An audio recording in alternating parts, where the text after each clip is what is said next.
Good afternoon. Welcome to the Healthy Indoors Show. I'm Bob Krell, your host and founder and publisher of Healthy Indoors magazine. We have, for the past couple of weeks, we've been teasing a new offering from Healthy Indoors. And now, later this summer, we'll be debuting a new worldwide edition of Healthy Indoors magazine. So to that end, this week's show has an international flavor. This week's guest is going to join us live right now from New Delhi, India.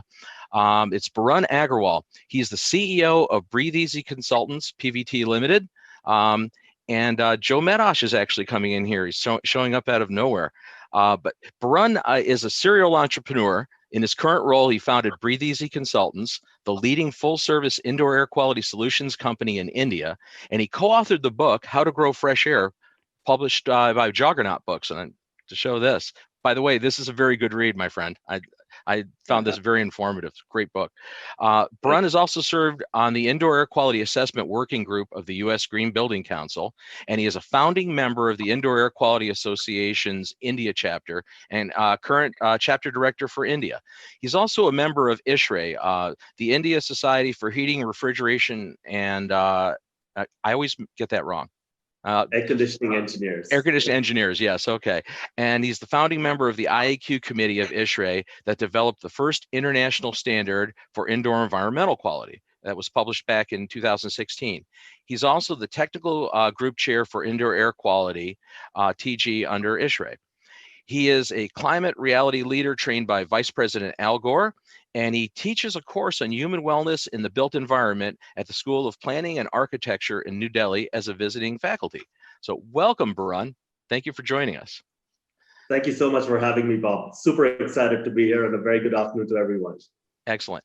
And for you, obviously, it's a good evening. Barun, we're privileged to have you take time out of your evening. It's 10:30 p.m. there, correct? That's right. So it's late for you. Happy to be here. And in the co-pilot seat, coming from another location, man of mystery, and the Hayward Score Healthy Building scientist and our co-pilot for the show, Mr. Joe Medosh. Welcome, Joe. Your audio is not on. You're muted, but I can do that. There we go. So sorry, I jumped from one show to another. So I'm so happy to be here and be with you, Barun. So it's I'm excited to hear what's going on in your world. So thanks. So this will be interesting. There's Barun and I've had some conversations leading up to the show, and there's just it's a different perspective from where you're at, my friend. And it's like I guess I'd like to start with asking you, your background story and how you got into the world of IEQ and indoor environmental quality. So Bob, that's actually an interesting story because I have very little background being in the IEQ industry. I've been working for the last 20 plus years of my life, but I've been in IEQ only for about 8 or 9 years. I lived in the US, so very, very quickly, I've been a commodities broker. I've been in cutting edge technology, selling the first MiG-21 flight simulator to the Indian Air Force. I've done the first video on demand system for Time Warner Cable in Hawaii. And then I ran a recruiting company. And after that, I moved back to India. And believe it or not, the air quality over here was so terrible that it kept playing on my mind. And eventually, I started a company to deal with indoor air quality. So it's been 8 years, but the story started a little bit before that. My father-in-law has been working on indoor air quality here in India for the last 30 years. He has a building in Delhi, which has been certified to be the healthiest building of India by the Central Pollution Control Board. It's like the EPA in the United States. The Central Pollution Control Board has certified that building to be one of the healthiest buildings. And he's been working on this for himself. And he's got 7,000 natural plants inside his building to grow fresh air. He was invited to do a TED Talk back in 2009 in California. And I happened to be in California at the time, listened to his TED Talk, and I said, that's brilliant what you've done. Why aren't you doing it for others? And he says, why don't you come back and do it if you want to start this as a business?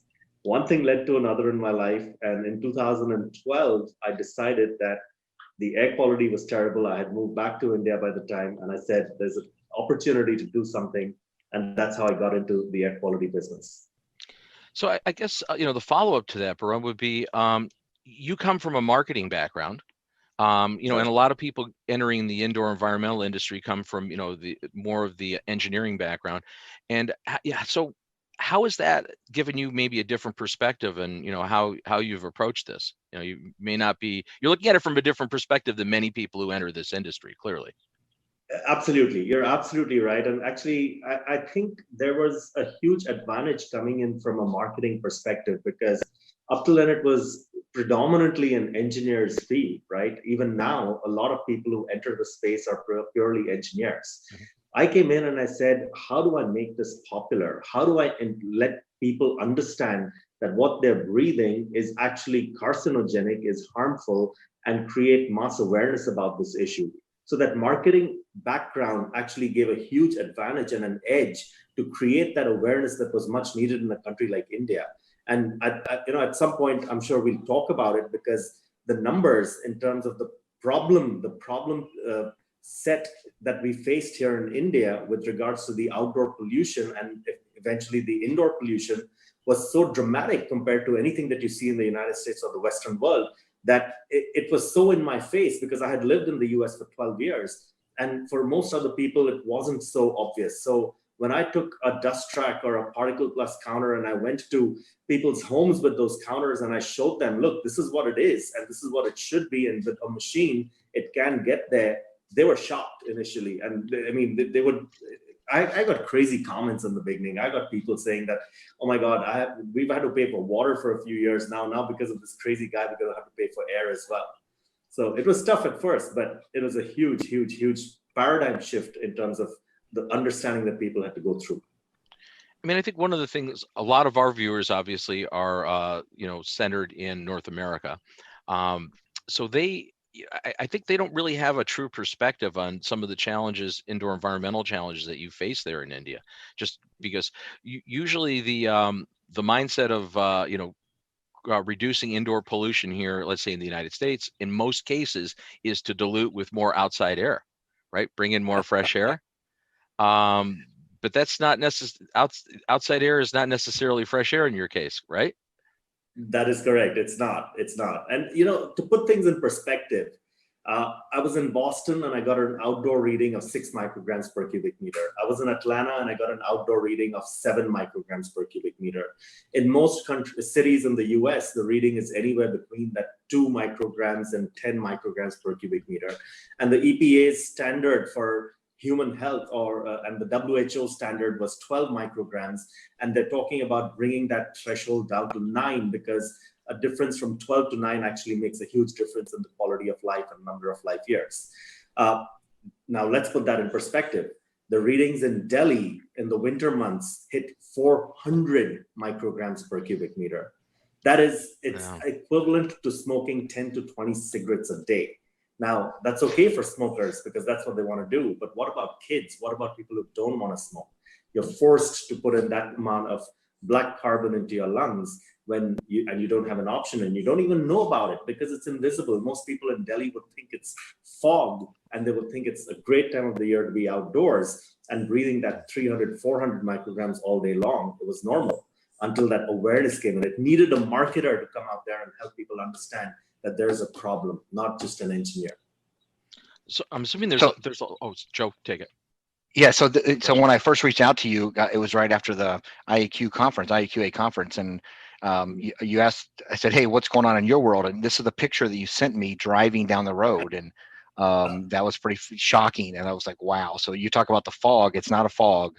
Some people may think that they're in LA, but this is actually much worse than LA has ever been. So I thought I'd share with people what it is that you actually see out your window on a regular basis. So this is actually a pretty decent day, Joe. There are days when the visibility is down to less than 20 meters in front of your car because of the pollution. That's how bad it is. I mean, there are a couple of days in a year that we've had and where you can actually see the smog inside your house. You can actually see it inside. I mean, everybody says air pollution is invisible, right? In my job, I always say I've made the invisible visible with technology, with meters, with sensors, and making people see a number. But it's much worse in India. From a perspective, you can actually sometimes, rarely, but you can see the pollution inside your house. That's how bad it gets. And we're just talking about one pollutant right now, PM 2.5.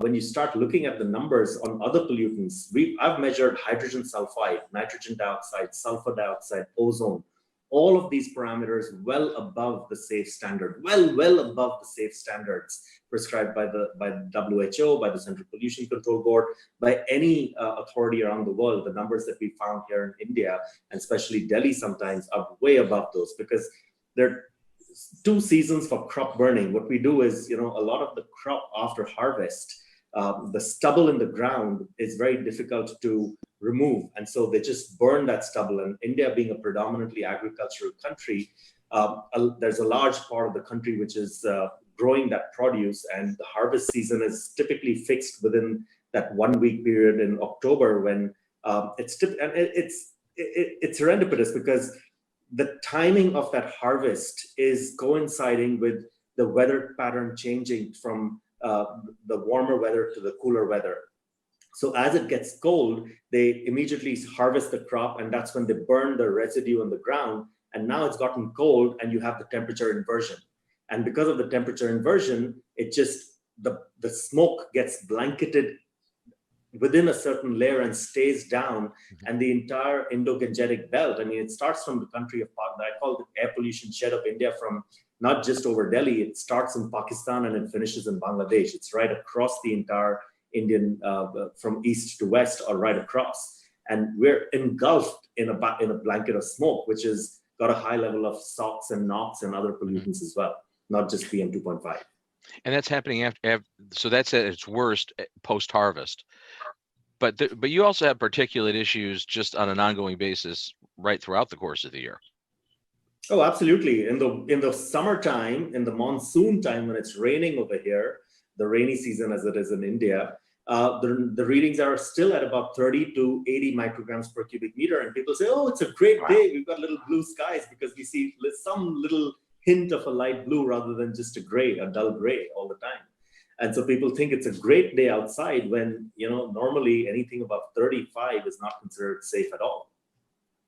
So that brings up the next question. So obviously you saw a need, and probably your perspective coming, from spending some time in the United States, and having, just different outdoor air quality typically.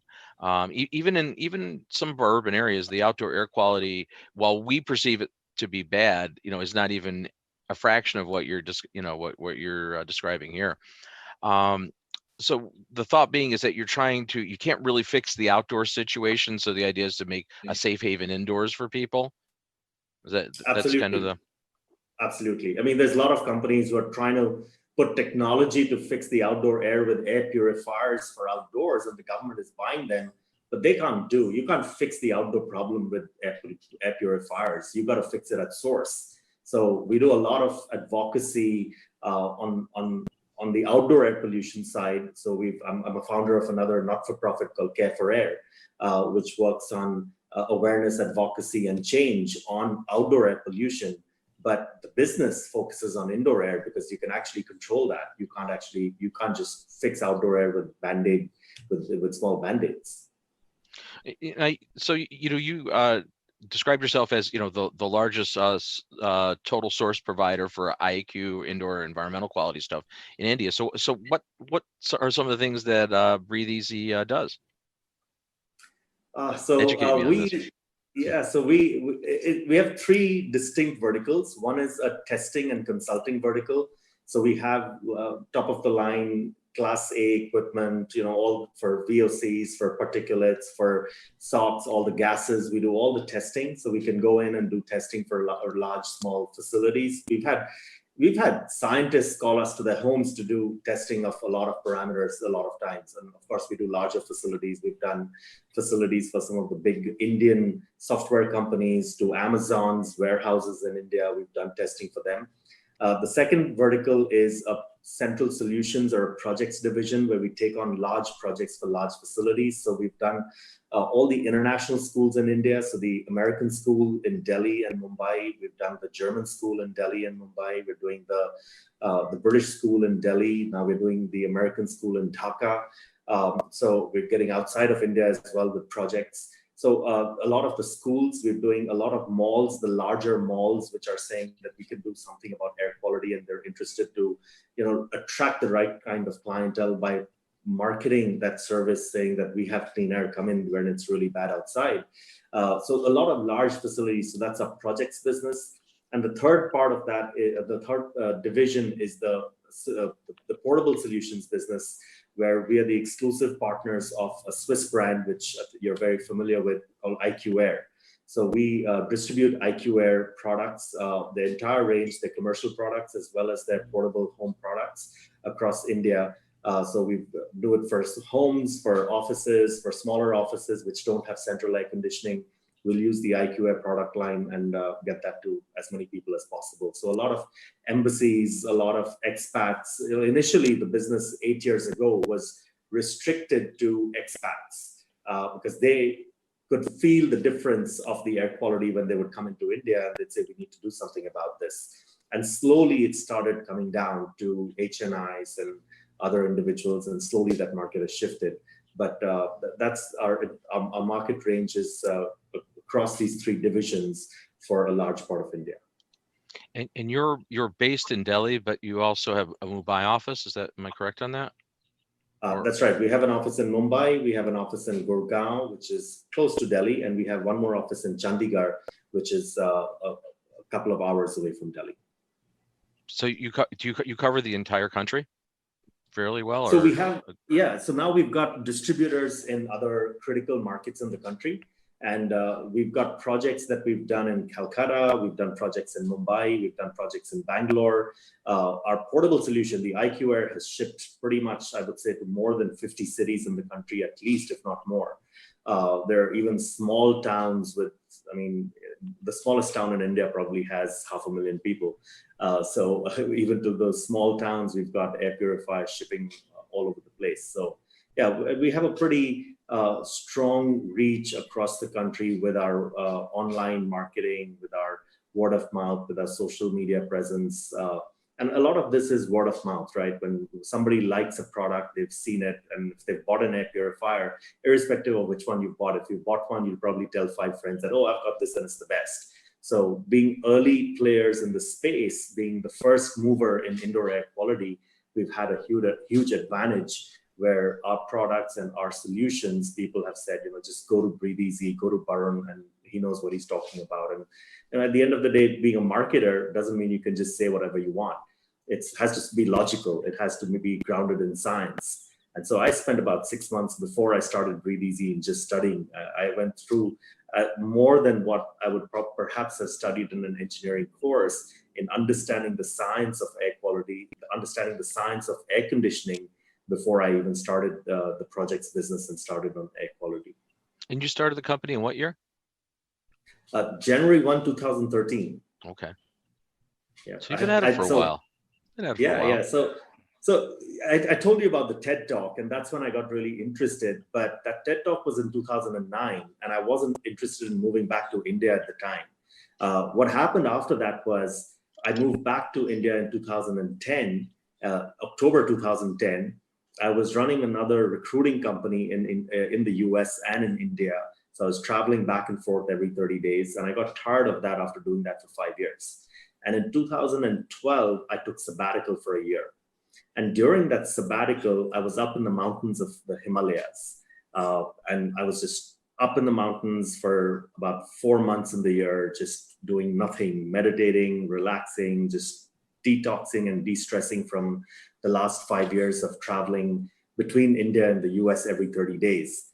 And both my kids during that time had moved to India with 2 small kids, and both of them had developed a little bit of wheezing, and they were looking like they were getting towards asthma.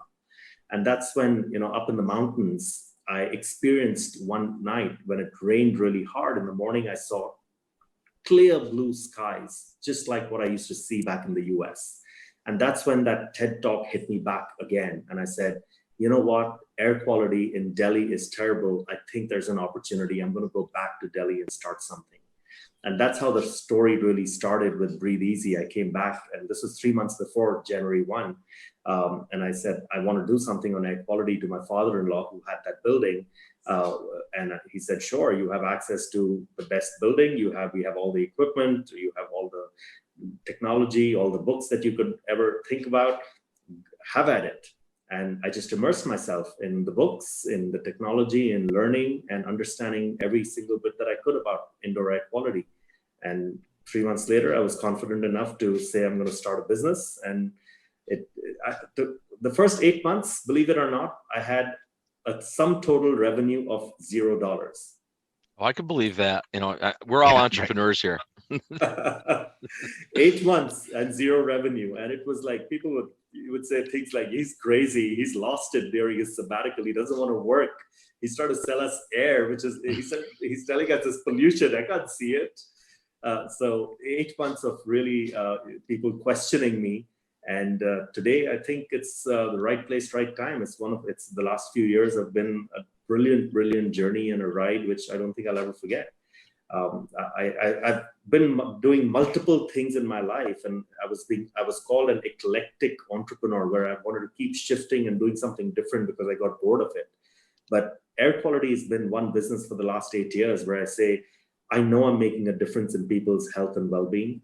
I know I'm making a difference to this planet, and I'm doing good in the world, and I'm going to take this to my grave. For the first time, I feel that here's an opportunity, here's a business where I'm giving back and I feel good about it, where I don't want to do anything else anymore. Do you think that? I know one of the. So I know you do a lot of commercial properties, but what is the residential awareness for people that are trying to do things in their home? Here, it's one of the growing industries that's out here. People are getting basically a portable air filter or something similar. So I was wondering, what is that like in India? So, like I was saying earlier, the markets started off with the expat community. So teachers in international schools and the expats who are running some of the larger international companies in India would buy air purifiers and other products for their homes. Slowly, it trickled down to the HNIs, the high net worth individuals in India, people who would travel regularly to Europe and the US for work. They would then, as they got to know about this through media, through social media, through technology, all the different platforms that we would advertise, and especially word of mouth, they would then become our customers and say, let's do something for our homes. But the challenge in India is, that market is a very, very thin slice of the entire market. As you can imagine, it's 1.6 billion people. It's a large number of people. And a lot of them fall in they're so price sensitive that a product like an IQ Air is well beyond their reach. And that's where the challenge comes in for a country like India. So I end up serving a very small niche of customers at the very top end of that pyramid. And there has been a huge influx of other players in the market, like the Philips and the Honeywells and the Sharps of the world and the Panasonics of the world, that have launched air purifiers. Every year, at least 20 to 30 new products or new models and even new brands show up selling air purifiers. Dyson launched in India because they saw the opportunity for a country like India, and they put in $500 million in marketing in India. So it's a huge opportunity at the mid and the lower end. But my job is to still convince people, saying, don't go for a holiday for 1 year and spend that money on buying an IQ Air machine, because it makes a huge difference to the quality of life that you will have. That's where we are. Do you see? Do you think the impact that you can make in India, for example, due to the outdoor considerations, are perhaps even a substantially greater impact on people's well-being than we do in the West? In like the United States, for example, the outdoor air isn't that bad. In most cases, not all cases, but in most cases, with the exception of wildfires and that sort of thing, I think Joe would agree, it's generally better to go outdoors than be indoors in this country. Right. For the most part, right? But that doesn't seem to be it seems like it's a paradigm shift for you. It's important that your indoor environment becomes paramount, does it not? Absolutely, right. The most traditional marketing on indoor air quality has said that your indoor air is 10 times worse than your outdoor air. In India, you got to be careful using that. And people use the same Western marketing language in their Indian marketing. And I say that's not necessarily true. Yeah. Over here, yes, your VOCs and your CO2 may be higher indoors if you don't have fresh air coming in, because in India, it's very different. One of the main things that I want to tell everyone who's listening in is the way homes are set up in the United States and the way most homes are set up in India are very different. In the United States, most homes have central air conditioning systems. You have one single aircon system, which pretty much is ducted across the entire home, and it may or may not have some fresh air coming into it. In India, we have individual split air conditioners for every room, because we're very conscious of the energy, or the availability of energy is not so high. We can't just cool the entire house when we're all in one room at night. So every room has an individual split air conditioner, and you only turn on the air conditioner where you need it. And hence your energy bills are much lower compared to what would be in a typical house in the US. I got zoning done in my house when I was there, because it was a basement, ground, and first floor house. And before I got zoning, the whole house would get cooled or heated. And there was no, and even though there were two people staying in one bedroom at night. So a huge difference over there. Now, in that one room in India, which has a split air conditioner, you can have anywhere from 2 to 6 people sleeping in that one room. And there's no fresh air coming in whatsoever. So your carbon dioxide levels that were measured in that room will go up to 2,500 to 3,500 parts per million in that one bedroom at night. Whereas outdoor CO2 levels are 400 parts per million. That was the kind of awareness that we had to build, that guys, your CO2, now outdoor particulate matter is 400, and indoor particulates are also 400 or 300 or 250. Now, you're talking about 10 and bringing it down to 0 because you're making a difference in people's lives. We're bringing it down from 250. In my bedroom, it is 0 micrograms per cubic meter, and my CO2 stays at 600 parts per million all night long with two people, or sometimes a small kid comes in if there's 3 then. So you've got a huge difference in what is possible and what is the reality over here. I've actually had parents put in solutions, and they would call me a week afterwards and say, my child's asthma has gone down, or the use of the nebulizer has gone down. And the kind of testimonials we've got, Bob, absolutely incredible, because that's what has kept me going. That's what tells me I'm making a difference and doing the right thing. Well, it seems like with those kind of numbers that you're talking, you really can see an immediate impact, probably. Where, you know, for us, I've been a consultant for 34 years in the U.S., and yes, I also feel that I've made improvements in areas and environments for people, but a lot of times it's more nuanced. You know, it's not nearly as dramatic an improvement that quickly. So that's amazing. Absolutely. So one of the things you presented, sorry, go ahead. Finish. Yeah. So one of the things that was exciting to see, and I've got a lot of questions and other people have asked about, how can plants improve indoor air quality? And you have an entire floor at one of your buildings, probably was the one that your inspired you to move into this industry. So I was wondering if you could expand on, people are like, oh, it can't really do that much, or it can't really change carbon dioxide, but you have found that it can. So it's not actually a matter of adding a few plants to your living room, but there's actually a way to do this on an industrial level that can improve indoor air quality. Can you extrapolate on what this is and how it can work? Sure, Joe. So you're absolutely right. It's not as simple as putting a few natural plants in your living room or in your bedroom.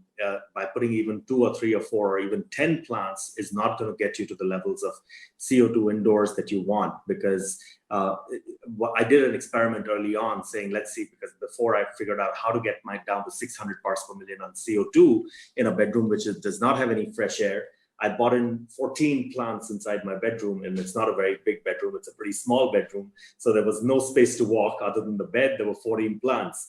And the CO2 levels went from about 2,400 parts per million to 2,200 parts per million that night. So with 14 plants, it came down by 200, but I wanted it down to below 600, to below 800 at least. The Harvard study said that you want your CO2 levels to be below 800 parts per million.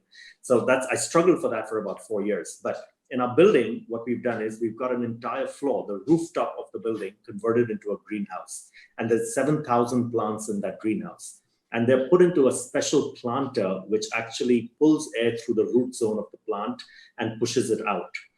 So it's got a mechanical ventilation system through the root zone of the plant for every single plant, which allows the roots to be a little bit more active. So what that does for us is it makes each plant work a little bit harder than a normal soil potted plant.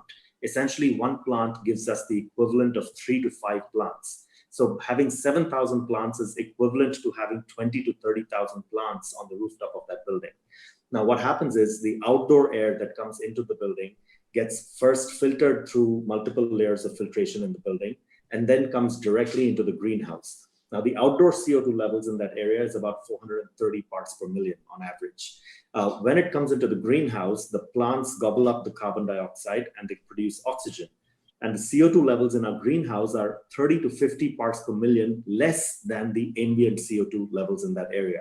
So the CO2 levels in my greenhouse would be about 380, 390 parts per million at any given time. And that, you can feel it. You walk into that greenhouse, you feel as if you've come into a jungle, right in the middle of the Amazon jungle is how you feel if you walk into that greenhouse. And that 380 parts per million air is pumped into the rest of the building. Now, if you're familiar with the ISHRAE 62.1 standard, there are two ways of adding fresh air. One is the ventilation rate procedure, the VRP, and the other is the IEQ procedure. Most designers design buildings based on the ventilation rate procedure. It's 5 CFM per person plus 0.06 CFM per square feet of space. And then that's how you design the amount of fresh air coming in from outside.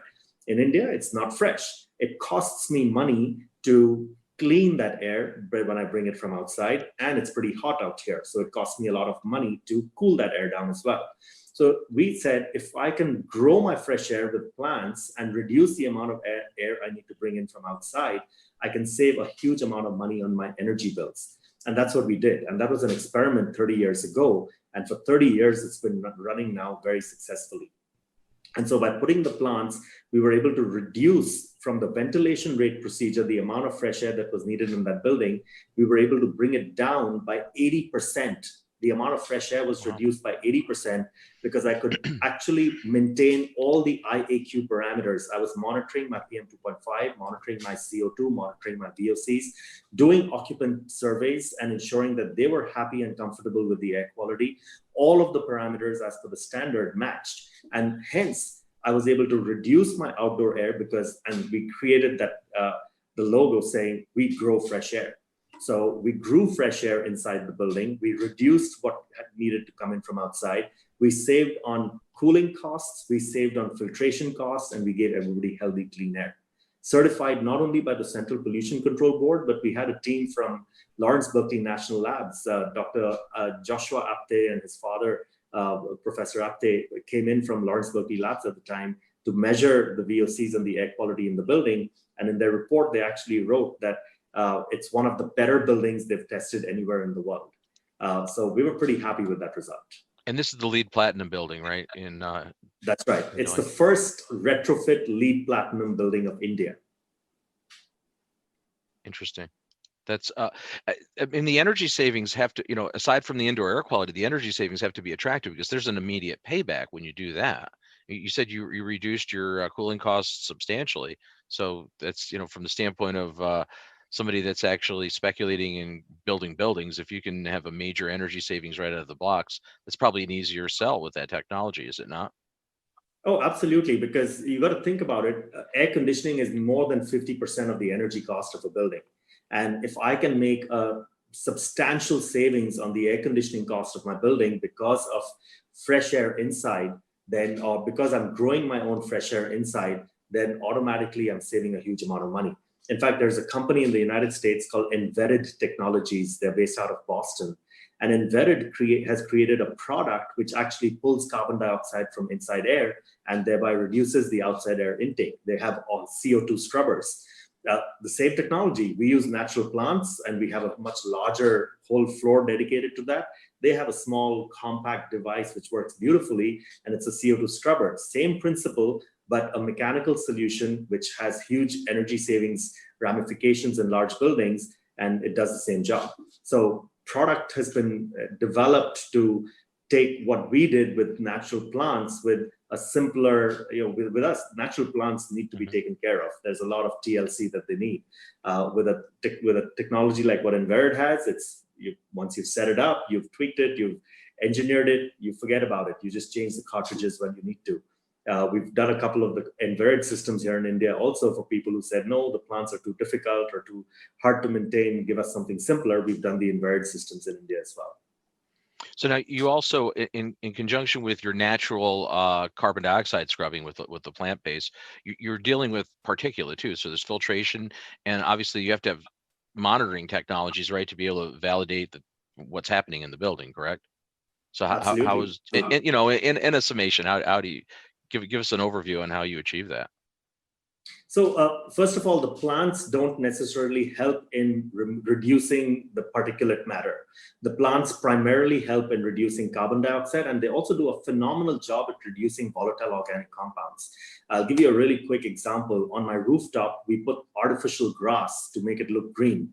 And that artificial grass was giving out huge amounts of VOCs when we put a brand new sheet of that. And we were really worried that if the VOCs are going to be so high, this greenhouse isn't going to work. But once we put all the natural plants in place, all the money plants, within 2 days of putting the money plants, all the VOCs disappeared on the meter. So we've got all the measuring equipment, and the plants gobbled up the VOCs. So they're really good at removing VOCs from the local area as well. So we've got a fairly sophisticated monitoring system in place. So now we've got 24/7 online monitoring in the building with Kytera monitors like the SenseEdge and the Square. And we have a dashboard which gives us alerts if anything goes wrong with any of the sensors in terms of a reading going up. Also, we have an IEQ specialist in that building constantly who goes around with A-grade equipment monitoring the air quality on a day-to-day basis. So we're not just relying on a B-grade commercial grade monitor, but we're using A-grade monitors as well to ensure that the B-grade monitors are giving us the right quality of data that we need. So monitoring is absolutely key because you can't fix what you can't measure. And once we've learned how to monitor, and we've been publishing the results of the air quality of our building online on our website for the last 30 years. So it's not something that we just keep inside and don't tell anyone. We publish those results on our website, on the PBC, the Paharpur Business Center website, every single day for the last 30 years. And we've got, as soon as you enter, you can't hide from it, because as soon as you enter the building, there are big television screens which actually tell you what is the air quality in that building at that point in time. Which makes sense. You really would want to broadcast that, right? I guess if you're Absolutely. doing it. So I'd like to totally switch direction a little bit here and talk a little bit about the COVID-19 situation in India. Again, many of our viewers and readers, are from the North American continent. So and while we've been heavily hit, it seems like you are at critical mass to a not very good potential situation there. So how are, what's happening on the ground there from what you're seeing? So I think, there's, in terms of the future, is really hard to predict because I don't think anybody really knows what's going to happen. But India as a country went into lockdown very quickly, and it stayed in lockdown for too long. Economically, we're a country that can't afford to stay in lockdown for a very long period of time. But we did. We stayed under complete lockdown for about 2 months. And now the government realized that you just can't stay in that condition from an economic perspective. And those 2 months should have been spent in planning for what was to come. But unfortunately, they did not. And now they're opening up like as if nothing happened. And we're back to living life as if it was absolutely normal. And the numbers are going sky high. Testing is obviously the numbers for testing are not as high as we'd like them to be, though they are getting better. But given the amount of testing that's happening, the number of positive cases are going through the roof. We're doing, in the city of Delhi, we're doing about only 5,000 to 7,000 tests a day, and we're getting close to 2,500 positive cases as the last one I heard. So nearly 30% of the number of tests are showing up positive. So that's a scary number for one city, and I think the number is much higher than what is being reported. But it's a situation that's only going to get worse, and people don't understand it. The concept of space between people is non-existent in India.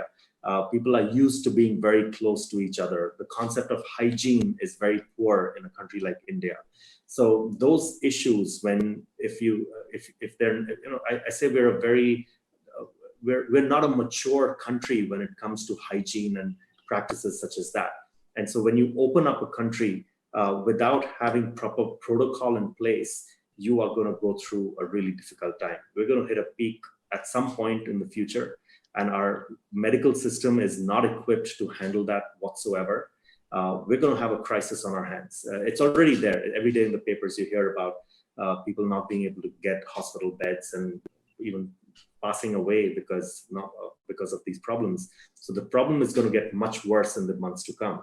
What people don't realize is that air quality can actually play a large role in not only medical facilities, but also homes and isolation centers. And if they actually do the right thing from an air quality perspective, they can bring the numbers down. Not everybody understands that. They want the quick, right now there's a lot of people saying, oh, just put a UV light and it'll take care of all your coronavirus. Wait, you have that over there too? We have that over here also. They're like, UV is the solution. I mean, and it's one of the tools that can be used as part of a solution, certainly. Absolutely. There's no silver bullet.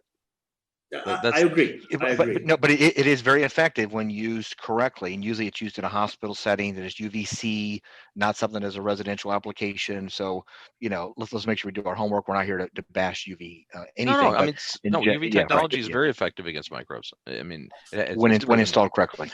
Exactly, and it has its limitations, like as does every technology. But I mean, prior to the pandemic, we would see photos from Beijing, in China, with, it seemed very common that people had like the KN95 masks on, and that sort of thing seemed not uncommon there. How about in India? Was that the case too when people were outdoors, or not so much? Oh my gosh. So that's something that is a pet peeve for me. I spent 8 years convincing people that they should wear some sort of mask or protection to help themselves when they're outdoors. Nobody. It's just culturally unacceptable to wear a mask in India. And it was an uphill task to get anybody to wear a mask. I wear one of the craziest looking masks out there with a tube, because I just don't like the recirculated air inside a mask, and I don't like the heat buildup and the moisture buildup. So I wear something which brings in, again, fresh air from the outside, filters it with an H13 filter, and pushes it through a tube into my mask. And people see that and they look at me funny when I'm walking in the morning wearing that, saying, oh my God, he must be sick wearing that. I look at everybody and say, you're going to get sick if you don't wear something like that. And it's right? Like a PAPR, right? It's a fan-powered unit, basically.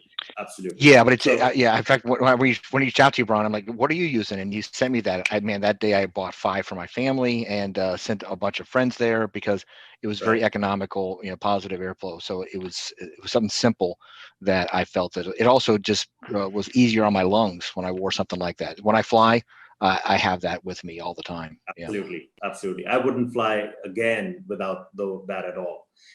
So I wear that, but culturally, it's still really hard for people to wear a mask. However, COVID-19 has changed that completely. Everybody's wearing a mask. But it's still culturally unacceptable here, though. Let me tell you, there's a good portion of the United States that is ready to have a rebellion over having, the inconvenience of wearing a mask on your face. But that's another story. God, really? Wow. Yeah, it's become political. Yeah.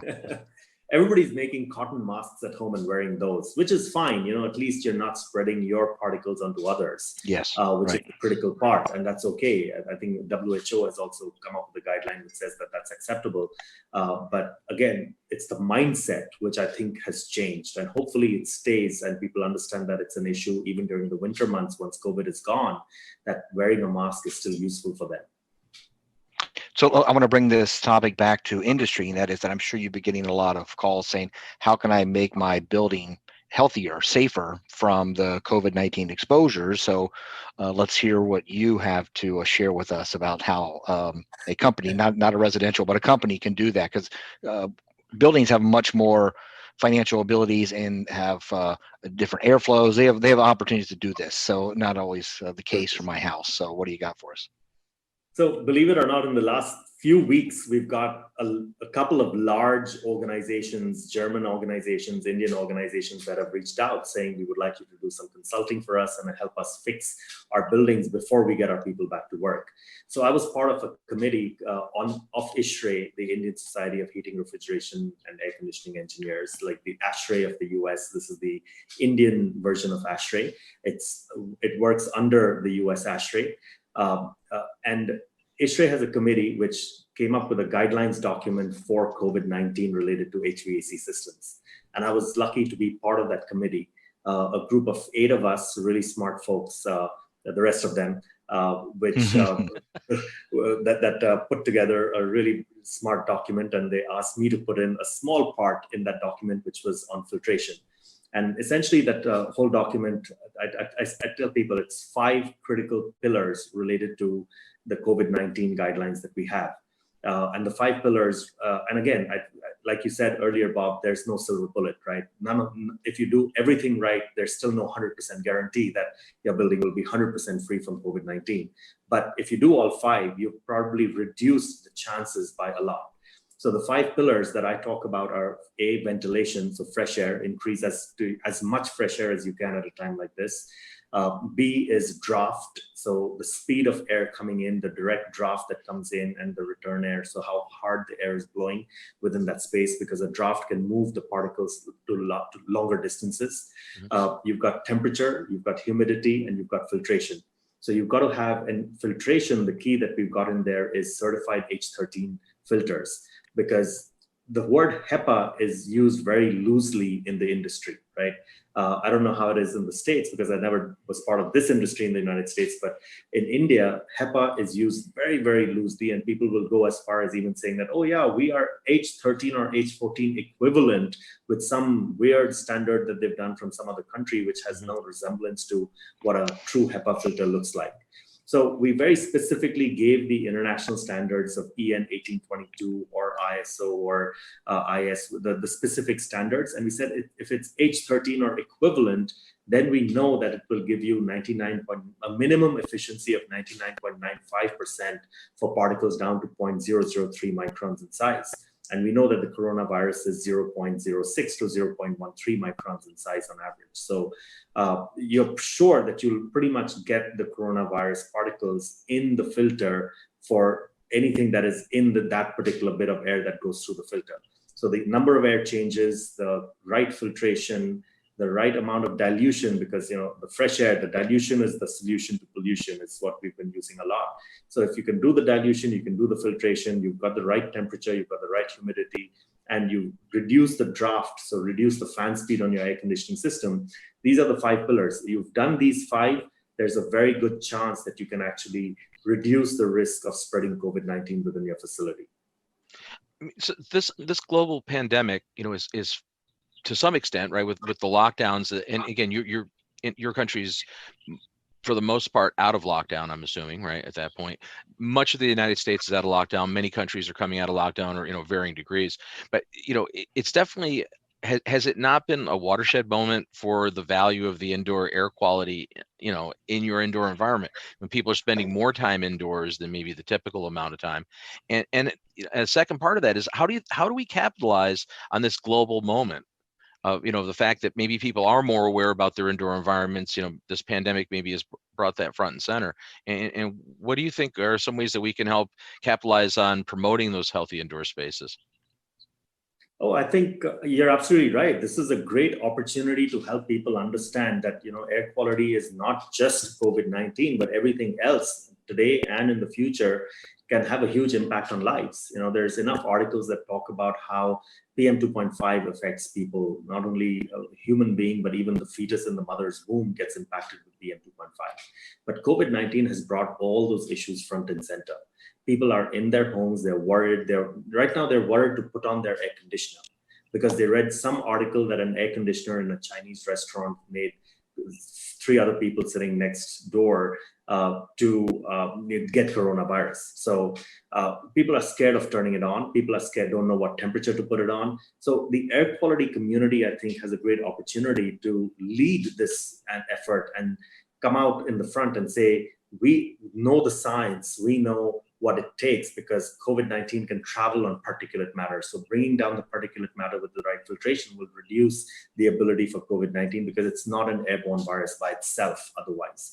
So that level of awareness needs to be created to say that the IEQ community is a scientific community that knows what they're talking about, and people can actually do something and make a difference to their living spaces and their workspaces. Like Joe said, the building community it's easier for them. They have the money, they have the muscle, they have systems in place which they can tweak. And they're looking at technologies today and saying, what can I do before I bring my people back to work? And it's our responsibility to ensure that we do the right thing and give them the right advice so that when they come back, they're as safe as possible. And if they see that they're getting the right advice and they're doing the right things and they get a benefit out of it, I think that will automatically spread with word of mouth then. Yeah, so I clearly come from the perspective of the survey or information from Hayward Score. So you've done a lot of amazing indoor air quality improvements in the buildings you've been doing over there and the ones you probably hit done here or advise people. Have you been able to document any health reduction or health savings for some of these companies or their buildings? Is that something that is not actually addressed, or you've actually found that there is actually something that's a bonus out of this? That's, you know, not just so I say, I feel so much better, thank you, but it actually shows that they're not going to the doctor as frequently from previous. That's a great question, Joe. What we did at our own building, so we haven't done this for too many clients, but scientifically, we've actually proven, and we've done this in our building. What we did was we measured the blood oxygen saturation levels, the SpO2 levels for every occupant coming into the building in the morning and leaving in the evening. And we measured their pulse rates. And what we found was that when they came in the morning, there was a 42% probability that their SpO2 levels would go up by 1% if they were in our building, which had the natural plants with perfect CO2 and perfect PM2.5, versus a 39% probability of it coming down by 1%, versus in the contrast buildings, which did not have the same air quality, the probability of it going down by 1% was much higher, and of it going up by 1% was only 11 or 12%. So now if you look at your blood oxygen saturation levels, most people say 1%, what's the big deal out of 100? But your range for SpO2 for a human being is between 95% and 100%. So you have a 5-6% range.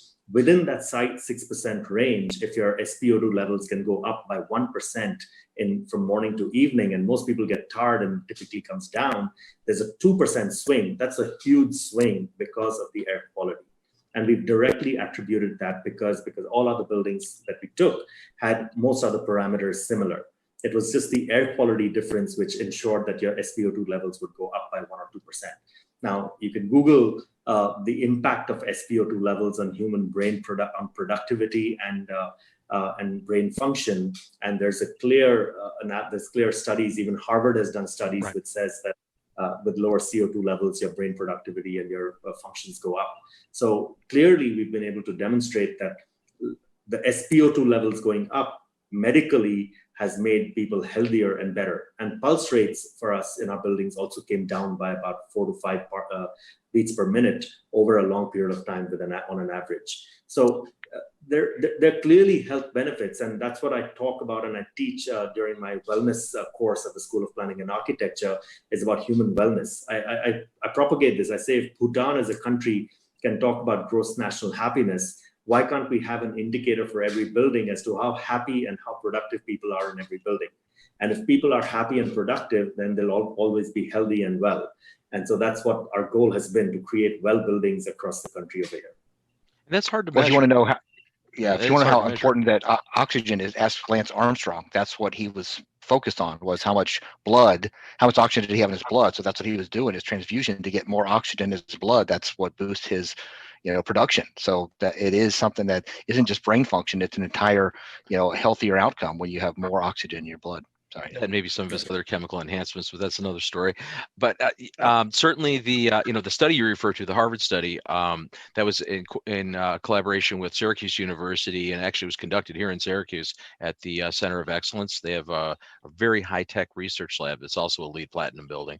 So it's there's some really, I think, some very important data that maybe, even though it's gotten a lot of press, I don't know if it's actually had that much of an effect down at building owner level, right? I mean, we in the IEQ community, tout this and flail it all around. But how do we take this, and in your market? I'm taking this to you now, Barun. How in your market in India do you take information like this and make it something that somebody will take action on? Oh yeah. How is your market changed? Because now you've been doing this, over 8 years.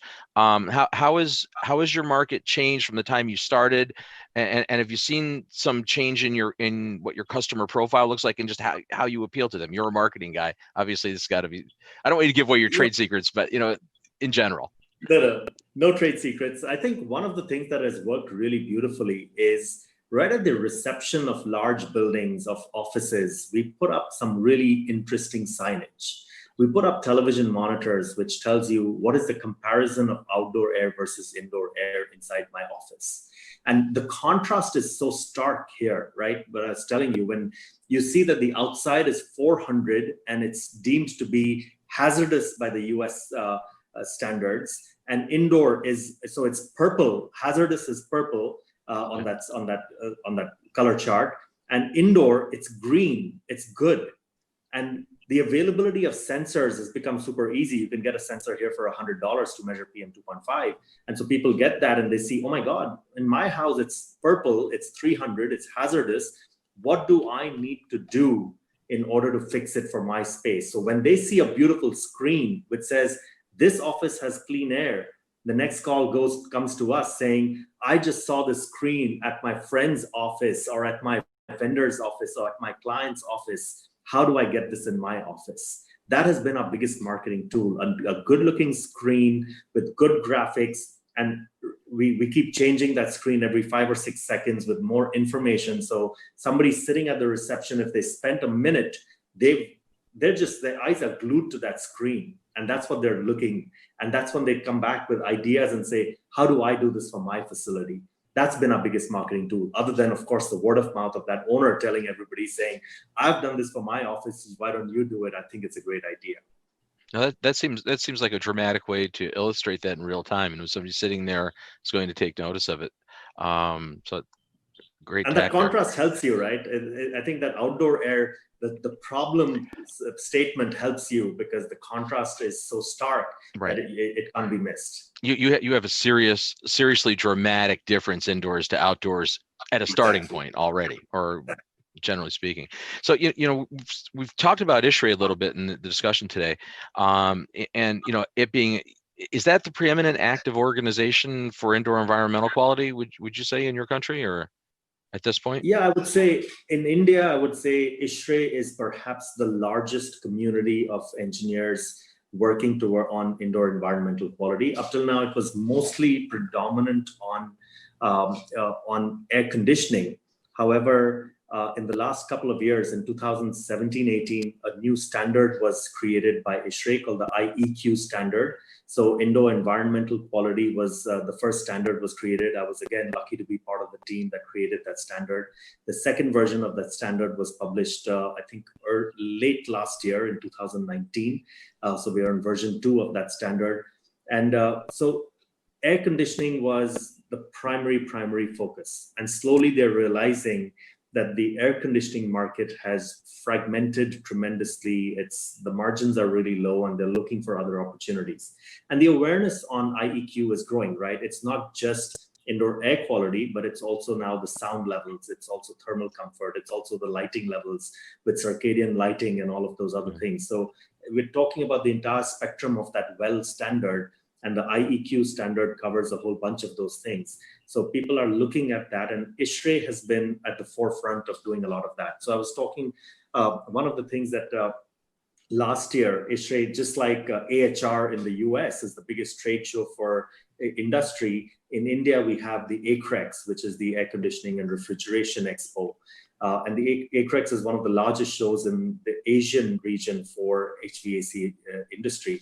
And last year, the theme for ACREX was Shuddh Vayu Dirgh Ayu. Now that's a Hindi terminology and I'll translate it. Shuddh Vayu means clean air and Dirgh Ayu means long life. So the theme of the entire event was clean air, long life.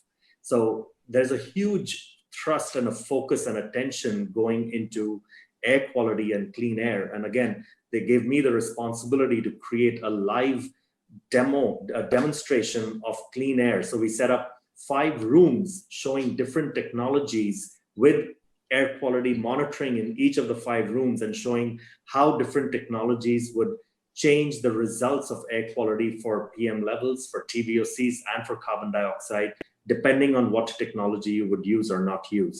So we set up, and it was a very popular exhibit because everybody would walk through the front with a glass panel and see the numbers for each room, depending on the technology that was deployed inside. So it was a live exhibit on clean air and how to achieve those results. That's so fascinating. It made something that is abstract, right? Pollution is very abstract in people's minds. My job with that exhibit was to make it real and center. So people could walk through it and see it for real in terms of a number, in terms of the technology that was visible with the right signage. And it became really popular because of that. Now, you mentioned you worked on the COVID-19 document for ISHRAE. You were on that committee as well. Tell us a little bit more about that, and maybe just like just an overview of, what is it, a prescriptive document, or is it more of just an overall generalization? It's a guidance document for HVAC systems. Again, like I've mentioned, the 5 pillars that it is based on, but we did it really quickly. I mean, we'd had multiple calls over a period of 1 week, and literally multiple calls every day over a period of 1 week, and we published that entire document, which wasn't easy to do. And as soon as it was published, the Indian Medical Association, IMA, which is again a fairly large organization here in India, in the medical fraternity, picked up the document, and that document has been picked up by not just the industry that ISHRAE serves, but it also got picked up by the government agencies around India. So it got huge traction with the Public Building Works organization. To all the government agencies picked up that document and started referring that document in all their guidance literature to all their building owners or building occupants.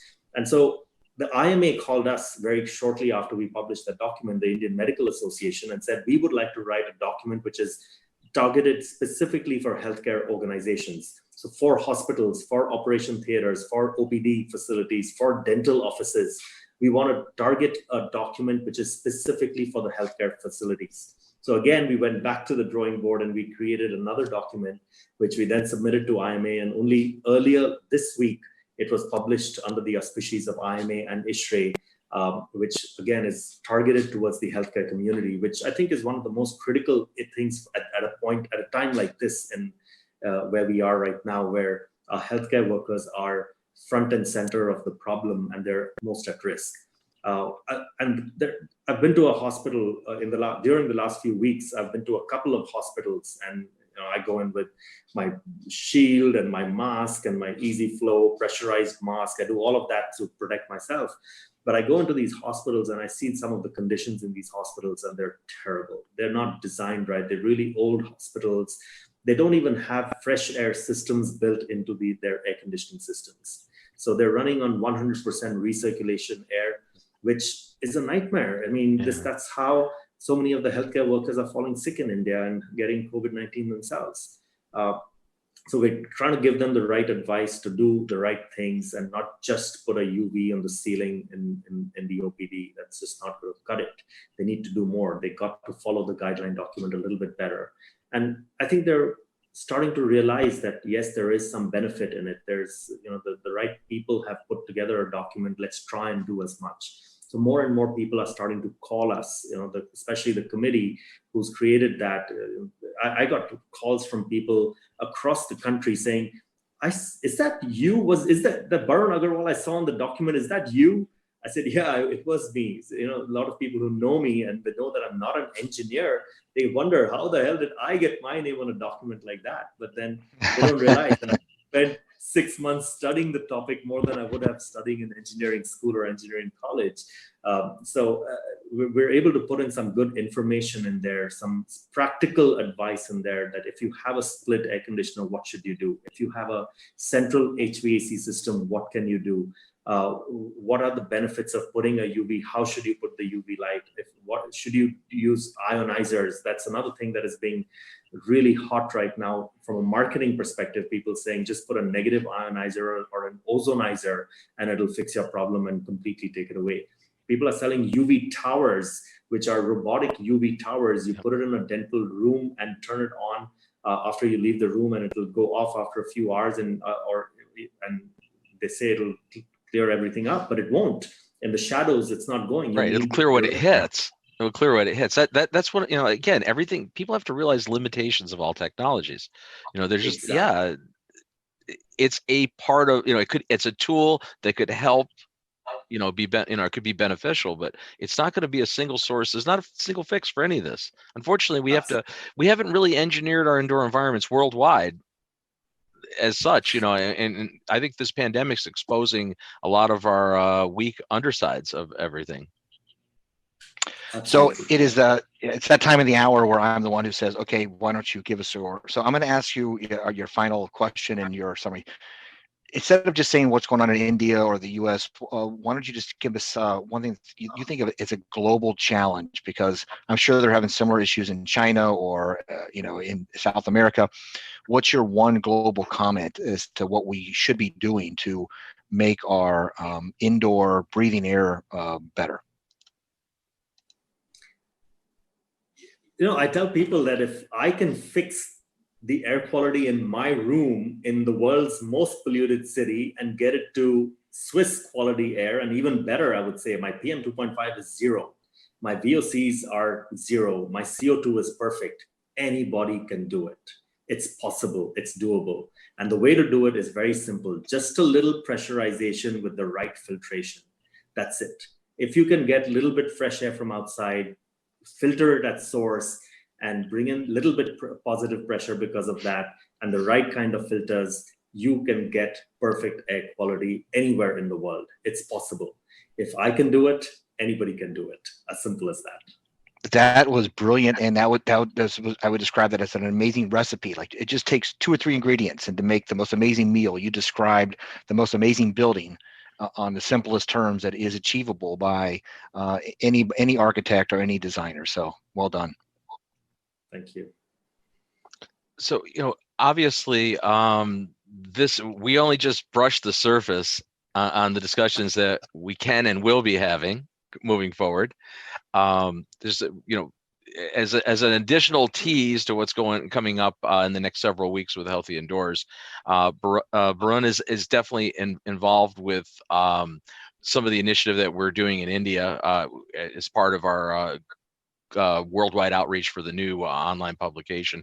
And again, we're not getting rid of Healthy Indoors magazine. We're adding a quarterly online digital augment that will have more of an international flavor and not just be so North American centric, because that's what we've been for the most part. So that's exciting stuff coming up. I'm really looking forward to working with you on those initiatives. Let's talk a little bit just about your website. I'm going to put that up there if we hit the right button here, so the audience will see this. So your website is breatheeasylabs.com, right? That's how they can find you, breatheeasylabs.com. So the online audience is seeing that right now. So definitely would suggest that you take the opportunity to head there, take a look at what he and his company are doing in India, because it seems quite innovative and pretty exciting. Also, I can't go without mentioning Joe Madash's initiatives with Hayward Score. Tell us a little bit about what you're doing there. You're actually in another. You're not in a normal place. Are you having a vacation? No, yeah, no, I wish. I'm actually in California. We're trying to help people who have hotels get back to normal, and so we're also trying to figure out a certification method to help people with unique hotels understand their ventilation challenges. So that's where I'm at today. But I get to stay in some of these nice places to evaluate what's actually happening. So that was a great experience. So briefly, so Hayward Score is a free online tool that helps you determine if your home is impacting your health, or how to just make your home healthier in a place where you really want to spend more time, and it kind of becomes your shelter in place is somewhere where you want to make sure it's fantastic. As Barun described, it can have an amazing fresh air and low VOCs in those conditions. So haywardscore.com is where you can get that. So thanks, Bob. And of course, you're watching the Healthy Indoors show. Well, actually, you might not be watching it on healthyindoors.com. And in all likelihood, you could be watching it on one of our many Facebook pages around the planet, or on YouTube, or who knows, wherever else you might be finding us, or the podcast. However, our home base and our mothership is healthyindoors.com.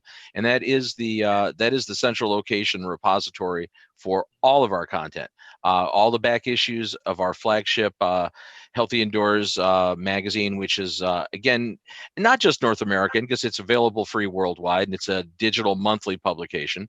Also the Healthy Indoors Show, which you're watching right now. All of our back episodes are available there, and you can watch it currently there. And the Healthy Indoors podcast, if you can't bear to look at Joe's and my face on a regular basis, it's a great way that you can listen to our golden voices, but not have to be subjected to the visual image of us on the screen, which is not a bad thing either.